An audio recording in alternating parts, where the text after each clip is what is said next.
It has happened again. The secret reaction of Tinubu towards being called T-Pain has been exposed. No one could believe this was part of his plan, as he never hinted to the Nigerian public about it. How did we come to experience such luck is the question on everyone's lip across Nigeria. But before I continue, welcome to Lajupok TV show. If you're watching us for the very first time, kindly like, comment and share this video across all social media platforms. And also don't forget to click on the notification icon so you could get notified of our new videos.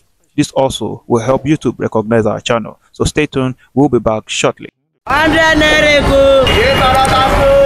to Lajupok TV show. The home of crime scene is happening in the street again. The center of political news, celebrity gossip, religious gossip, and happenings in the society.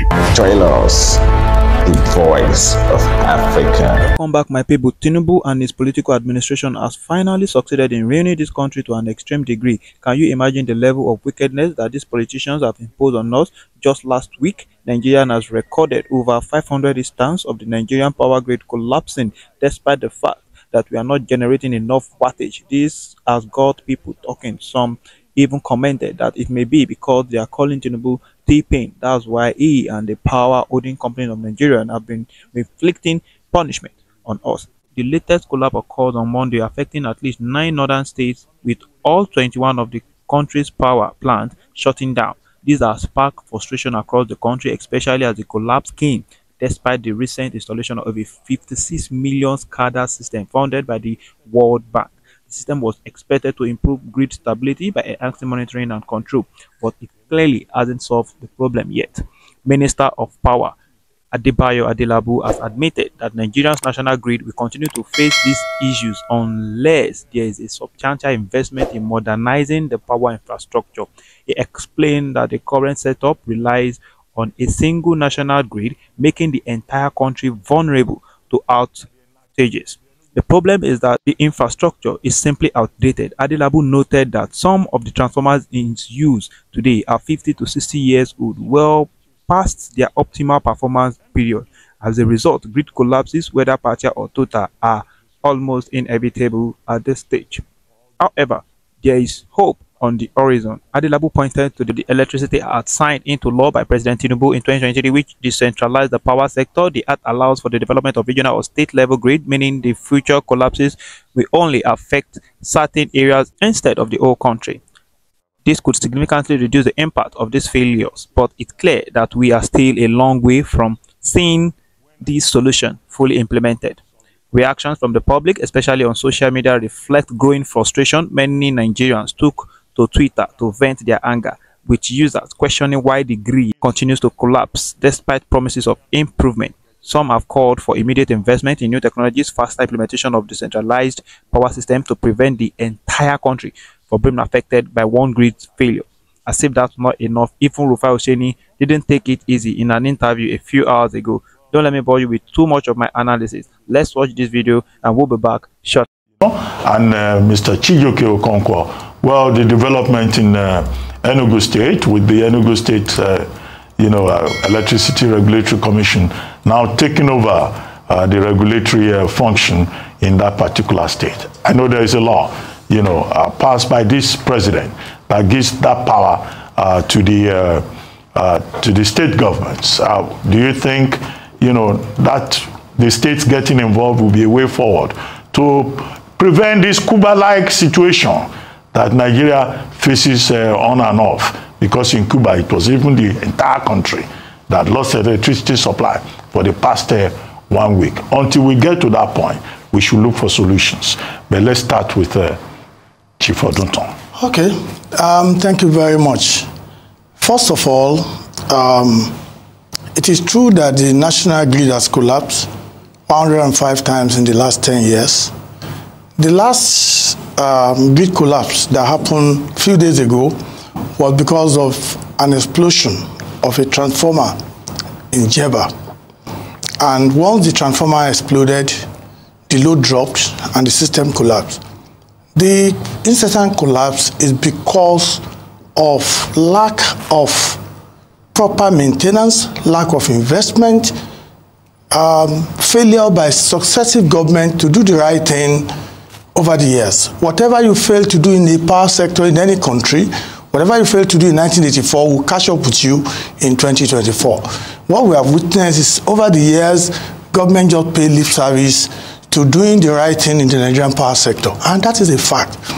And when everybody spoke earlier about government setting up a committee or the reason for setting up committees, well, I've never been in government. Everybody has been in government. You may know better than people like us why they do things like that. But all I know is that if you look at a period in our history, between 1989 and 1999, a period of 10 years, Nigeria had 4 leaders. As of 1989, we had General Ibrahim Babangida, followed by Chief Ernest Shonekan, followed by General Abacha, then followed by General Absalam Abubakar. Among those 4, Nigeria population grew rapidly within that period of 10 years, but not a single power plant was built. In any normal country, you built your power, your infrastructure, the power sector infrastructure, in accordance with the growing population.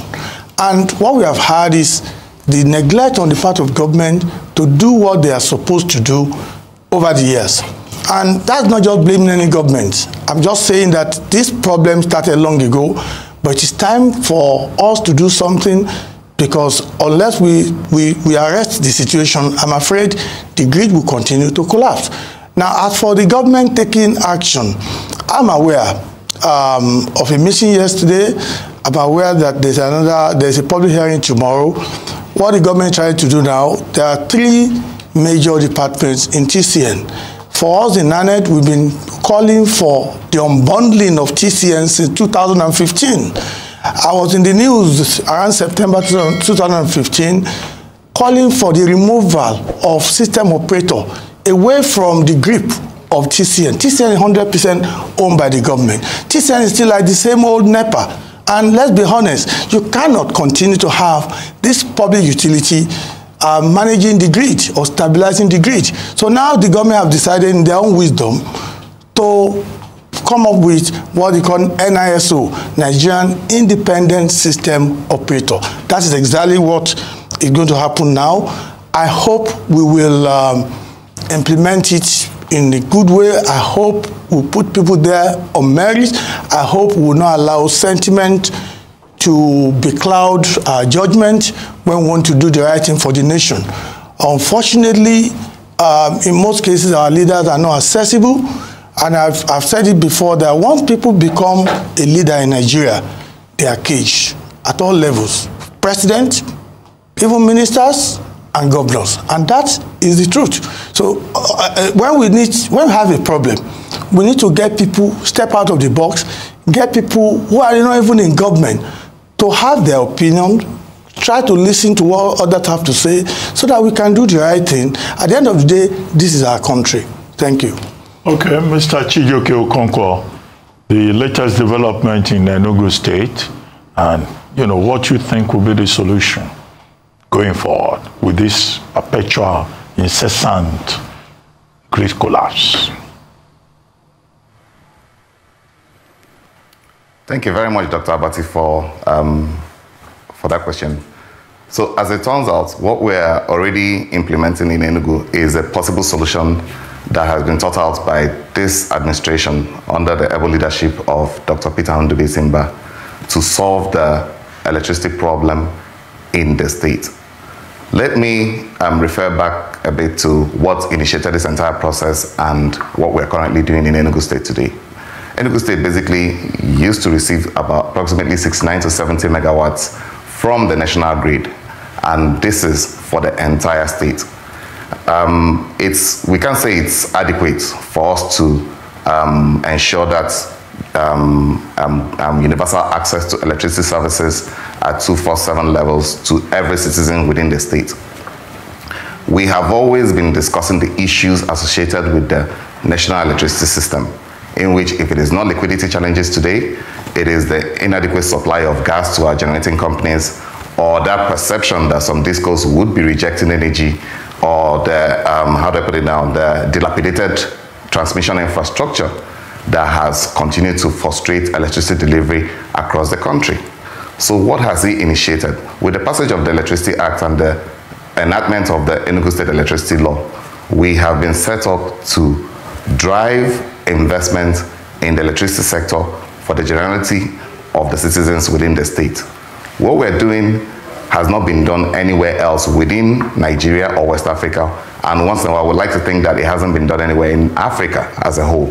So we are taking a step that is unprecedented, that has never been tested, and taking those baby steps, willing to make those very little mistakes to bring in investment, open up the market, let others come into play at every level of the electricity value chain, be it generation, transmission, distribution, and even retailing.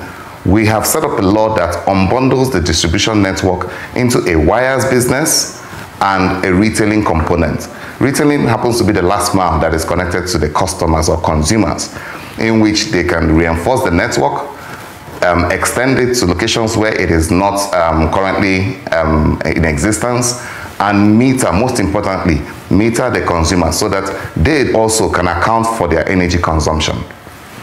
And we see that what we're doing is going to complement what is currently obtainable at the national level, because we will continue to offtake power from the national grid. However, as a state regulatory entity, we can only regulate electricity activities within our state.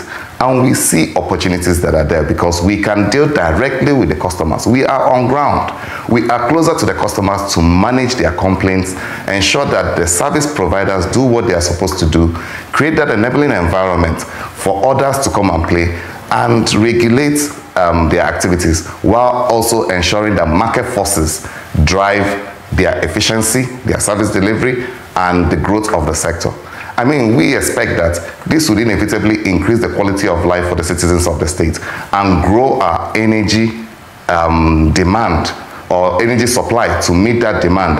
That would also ensure that Enugu actually starts to industrialize.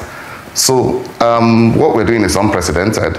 And like I said, it hasn't been tested anywhere before now.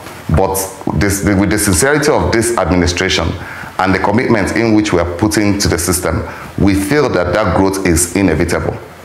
And we're inviting other players to come in and test what is happening in Enugu. Take advantage of the opportunities that we are actually putting out there and presenting to everybody that is a player or a stakeholder in the industry, while also reassuring our consumers and customers, that's the residents and citizens within the state, to give us that time to build our electricity infrastructure.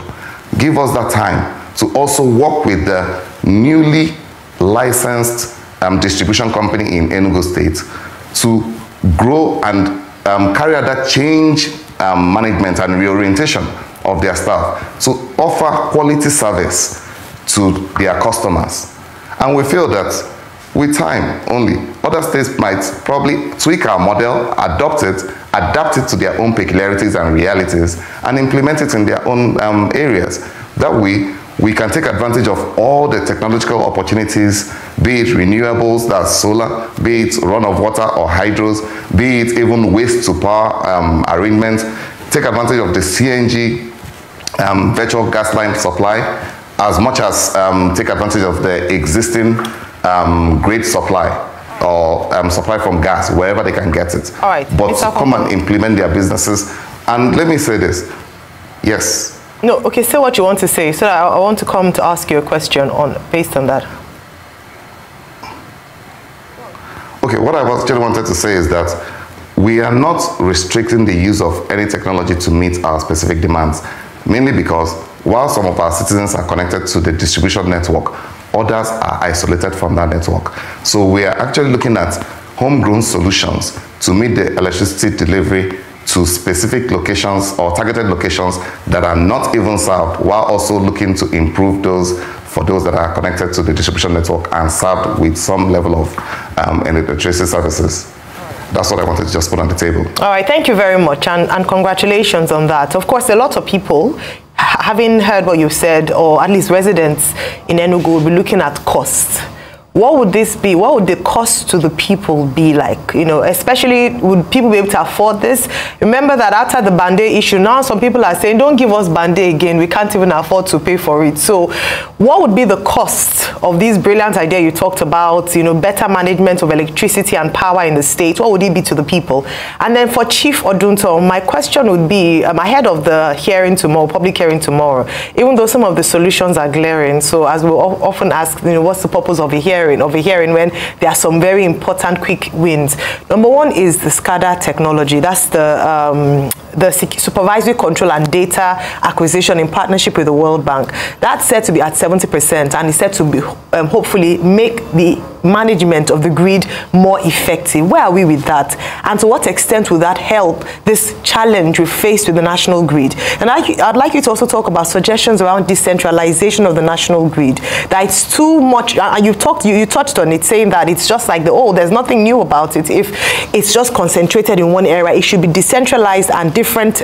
We should have smaller grids serving different areas. I'd like you to talk about that as well. So first, I'll go to Mr. Okonkwo on the conversation around price, and then the conversation around solutions to some of these challenges that are obvious, even before we go ahead to the public hearing tomorrow. Mr. Okonkwo first, please.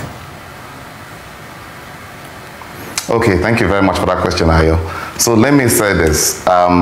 Basically, at the beginning of every new, how do I put it now, transitional project, it's expected that the cost may just be high. I mean, we are inheriting what is currently obtainable today from the band A all the way down to the band B, C, D, and E, in which they are paying between 69 and lower.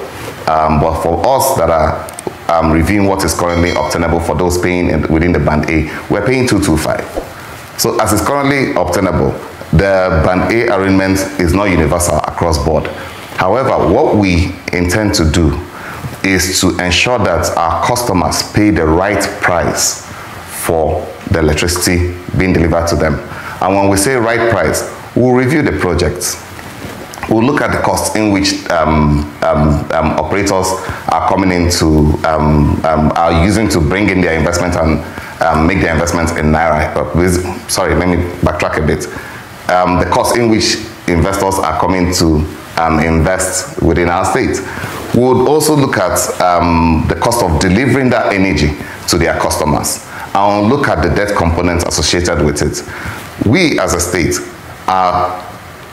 the Lord has set us up. Let me backtrack a bit too, because I need to give you this information. The Lord has set us up as a regulatory commission, also set up an agency called the Enugu State Electrification Agency.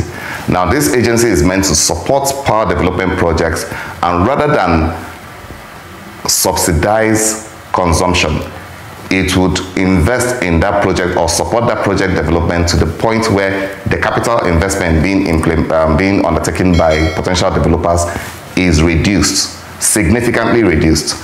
We're also opening up the sector in which, so that current players or how do I put it now, operators can also take advantage of the state's own incentive in which it has put in place, such as the support that's coming from two different private sector entities to ensure that the debt components for implementing projects are also spread out over a period of time to reduce, how do I put it now, that short-term period required to pay back debts. So in the long term, we expect that also market forces would have its part to play in instituting competition in the activities of operators within our space. And with, how do I put it now, continued investment and support coming from both the regulatory institution and private sector operators, we believe that consumers will pay the right cost that is agreeable to them based on a willing buyer, willing seller arrangement with effective PPAs, where subsidies does not have to continue to add to the debt component of the operators. So in the short term, it might be quite expensive, but long term, hopefully the market forces will come in and competition will help to stabilize that price. All right, Chief Odunto, your take on my question to you. Okay. The solution to the grid collapse is very simple. Number one, the Nigerian transmission grid is radial in nature. It goes straight without any loop. In other countries, you have loop. So once there's a problem in Jeba, a press of the button will enable you to divert the power away from Jeba, isolate Jeba, and keep on supplying power. That's number one. Number two, we are 220, we are told, million people in Nigeria, because we don't even have we don't have We don't have what I can call sensors. But we are told that we are 220 million. If we are 220 million people in this country, we are only generating, distributing, transmitting and distributing barely 5,000 megawatts. Just 5,000 plus now. It used to be 4,000. Now, even 6,000 megawatts is far too low for a population of 30 million people. There are at least 32 million households that are connected to the grid. The last time I checked, Ruben Abadi's village is not on the grid. My village is not on the grid in Ogun State. So many villages are still out of the national grid. But those that are currently connected to the grid, we need at least 30,000 megawatts minimum. And now, if you have that minimum, you also need to have what we call spinning reserve. Spinning reserve simply means you have this power generation that is there, spinning like the way generator works, just there. Once there are more demand for electricity, you just bring that one in to ensure that the grid is maintained, the stability of the grid is maintained. But when you don't even have enough, how can you have extra or reserve? That's another problem. So generation needs to go up. Transmission grid needs to be expanded. The capacity is just not there. For the first time, we had a TCN MDCO coming out to say, our equipments are out of date. That's the first time. We have had running battle with at least 2 former MDCOs of TCN because they came out in public to give us pure lies about the capacity of TCN, blaming the disco, blaming generation. We are all siblings, generation, transmission, and distribution. Whatever affects one, affects the other. All of us, we are not efficient enough. All of us have a lot more things to do. But in terms of getting the job done, there's a need for alignment, technical alignment and financial alignment. Technical alignment means if you are generating 10,000 megawatts, you must be able to transmit 10,000 megawatts, you must be able to distribute 10,000 megawatts. Financial alignment means for everything you do, you have to know the landing cost. It is landing cost that determines the selling price. And when you continue to undersell a product, you begin to cut corner. And that's why you see communities buying their poles, contributing money to maintain transformer. And I'm bold to come out and say, you know what, that sort of thing will continue until we have an alignment. Today, only people in band A pay the true cost of electricity. If you are in band B, C, D, or E, government is subsidizing your electricity consumption for by as much as 67%, which means you are not even paying up to half of what you should be paying. And the so-called subsidy is not being paid by government. It is now a kind of shortfall because it continues to pile up. So it is when you are in band A, if your transformer is faulty and you're in band A, I promise you and I assure you, we'll be there within 24 hours to fix it. But when we fix it and you are happy, you'll be more than happy to keep on paying. And that's an area where we can talk about revenue assurance. So the issue of pricing, I'm happy. Even with the state electricity board now, I'm happy. The way to go is to decentralize TCN, to have regional grid, to have regional electricity management, like that of Enugu that's coming up. Some states are also coming up. Ekiti is there, about 7 of them. That is the way to go. I want to ask you this. A couple of years ago, under President Buhari's administration, they talked about a certain Siemens deal. Yeah.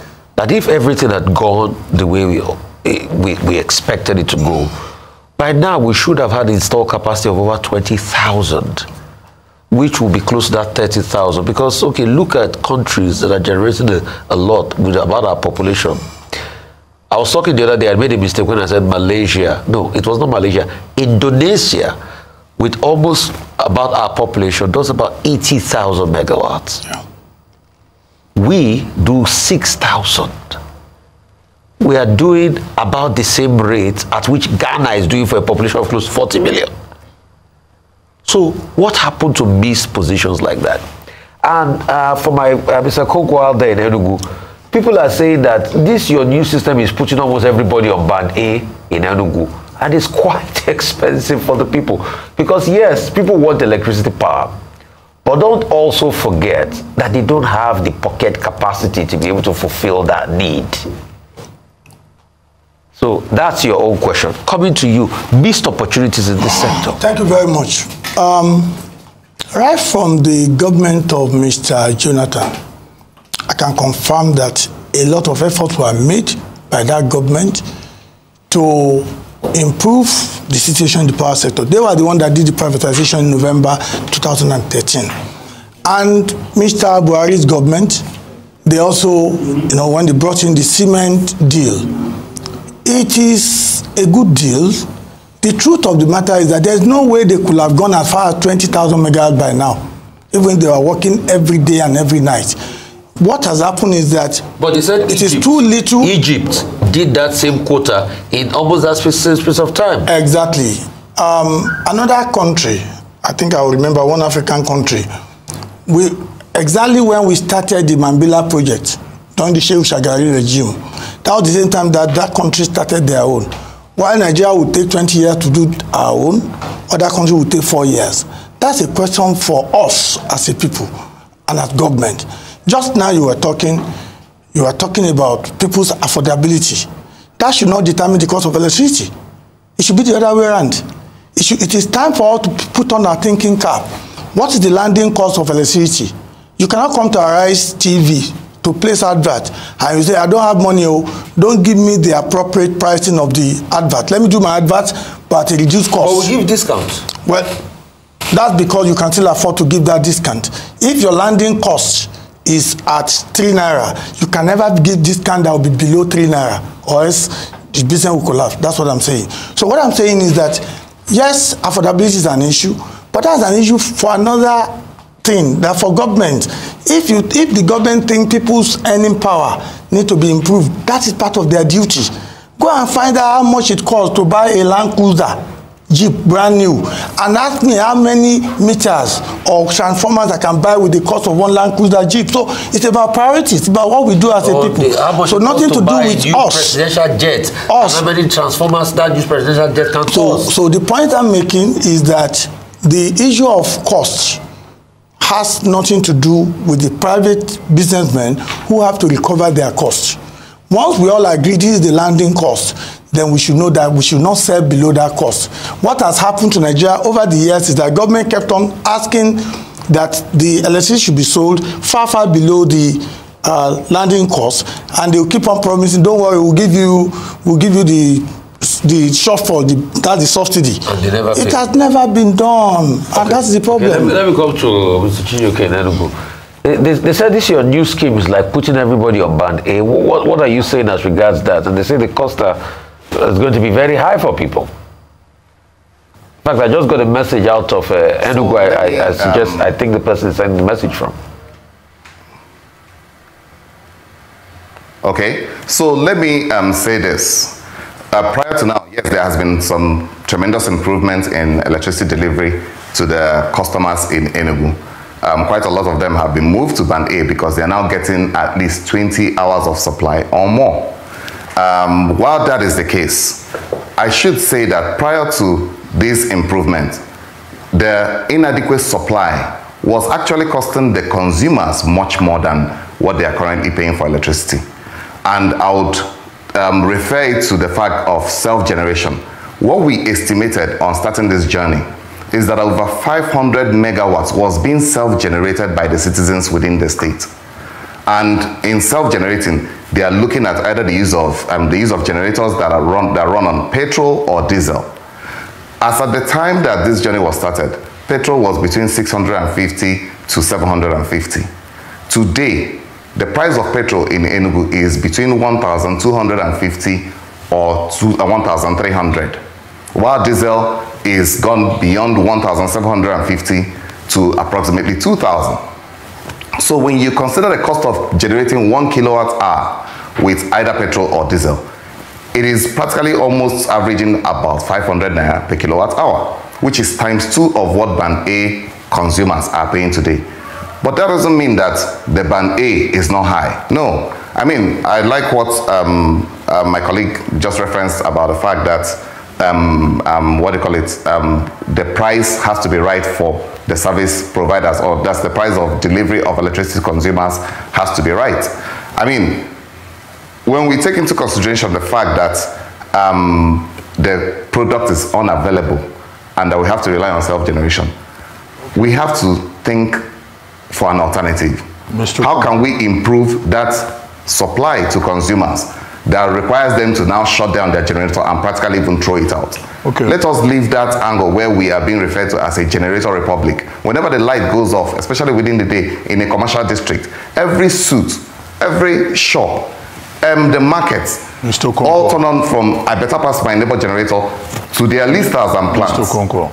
You know, and hello, Mr. we can't Konko. imagine what the environmental implication is when all these generators are running in full capacity. And we're talking about over 500 megawatts being self-generated by the citizens. Mr. How do we Konko, cut if you this can hear cost? me. By having somebody who it is his business. I get your point. Oh, yes. Yeah, we have just about, 1 minute or two to go. But there's something I want you to address. There's a piece in The Nation today written by Professor Niya Kyanso, talking about network and, network failures and the power generation system. And he was making the point, citing the example of Brazil. You have talked about decentralization of the grid. He's talking about decentralization of options, like renewables and others. Is this something you are thinking about in Enugu State? Very briefly. And to you, Chief. It is on our front burner.